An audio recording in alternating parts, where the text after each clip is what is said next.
Hello, welcome back to my video. On this video, I will explain a little about how to read a measurement result using graduate cylinder.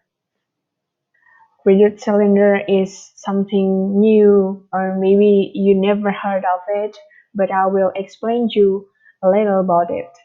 Jadi, benda yang akan kita gunakan untuk mengukur kali ini adalah gelas ukur atau graduated cylinder. Graduate cylinder ini bentuknya sama seperti yang ada di gambar ini. Jadi bentuknya seperti silinder, cuman dia punya alas gitu. Kemudian di bagian atasnya itu adalah bukaan. Biasanya digunakan untuk memasukkan suatu cairan atau suatu benda. Oke. Dan biasanya di bagian apa namanya? Di bagian silindernya itu ada angka-angkanya. Ya, ada angka-angkanya. Ini menunjukkan volume cairan yang ada di dalamnya. Oke, let's go. Gimana cara membaca si graduate cylinder ini? Nah, when we see the graduate cylinder, biasanya kita akan melihat suatu cekungan. Jadi kalau misalnya kita mengisi air di silindernya itu, kita akan melihat suatu cekungan. Jadi cairan yang ada di dalam silindernya itu tidak berupa garis lurus, tapi akan membentuk suatu cekungan seperti ini, ya, cekungannya seperti ini.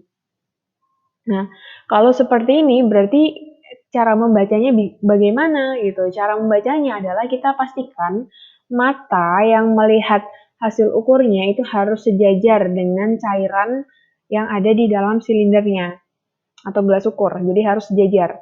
Jadi ketika ada hasil ukur di sini, maka matanya harus berada di sini. Ketika hasil ukurnya ada di sini, maka kita harus meletakkan mata kita di sini. Jika di sini, maka harus di sini. Seperti itu. Jadi tidak boleh lebih tinggi maupun lebih rendah daripada cairan yang ada di dalam gelas ukurnya. Oke. Lalu ini kan berbentuk lengkung. Membentuk lengkung. Lalu dibaca berapa jika hasilnya seperti ini? Well, we go and see that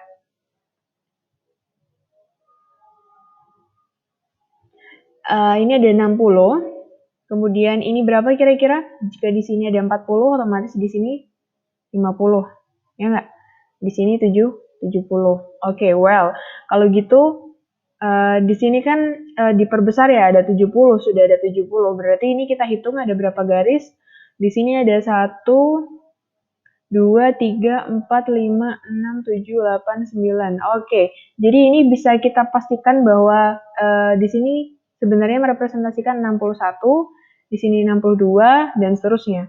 Jika berada di sini, yang dibaca bukan yang bagian ini. Ya, bukan bagian ini. Ini salah. Yang dibaca adalah yang sejajar dengan mata, atau yang garis lengkungnya paling bawah. Ya, jadi yang ini. Jadi kita bisa hitung dari sini 61, 62, 63, 64, 65, 66, 67. So, the result is 67. Nah, kita satuannya di sini tertulis mililiter. Jadi, hasil dari pembacaan pengukuran ini adalah 67 mililiter. Kegunaan dari si gelas ukur atau graduate cylinder ini selain digunakan untuk mengukur volume suatu cairan, juga bisa digunakan untuk mengukur volume benda yang tidak beraturan. Misalnya kalian punya batu gitu, batu itu bentuknya tidak beraturan. Kemudian kalian boleh mengukur volumenya, jadi kita akan mengukur berapa sih volume si batu itu, dengan cara apa? Dengan cara kita memasukkan batu itu ke dalam cairan yang sudah ada di dalam gelas ukur. Oke, kita next untuk bisa lihat kayak gimana. Jadi ini adalah contoh, ada gelas ukur yang diisi menggunakan cairan sejumlah berapa? Kita bisa baca di sini ya. Ada sekitar 200 mili ya, 200 ml. Kenapa 200 ml? Satuannya kita dapat dari sini ya, mililiter, dan ini juga mililiter. Jadi ini adalah gelas ukur yang sama. Tapi ini adalah gelas ukur ketika cairannya belum dimasuki oleh suatu benda. Nah, di sini kita udah masukin batu ke dalam cairan yang ada di sini. Nah, karena sudah dimasuki oleh batu, maka si volume dari cairan yang ada di gelas ukur ini akan bertambah. Oke, jadi kita pengen penasaran kan berapa sih volume si batu ini gitu ya. Kita bisa cek dengan cara kita baca sebelumnya itu cairannya sebanyak berapa mili. Nah, di sini udah tertulis ada 200 ml. Kemudian di sini menjadi 300 ml. Otomatis berapa volume si batu ini? Berapa? Kita bisa cek ya. Jadi volume batu itu sama dengan volume akhir dikurangi volume awal.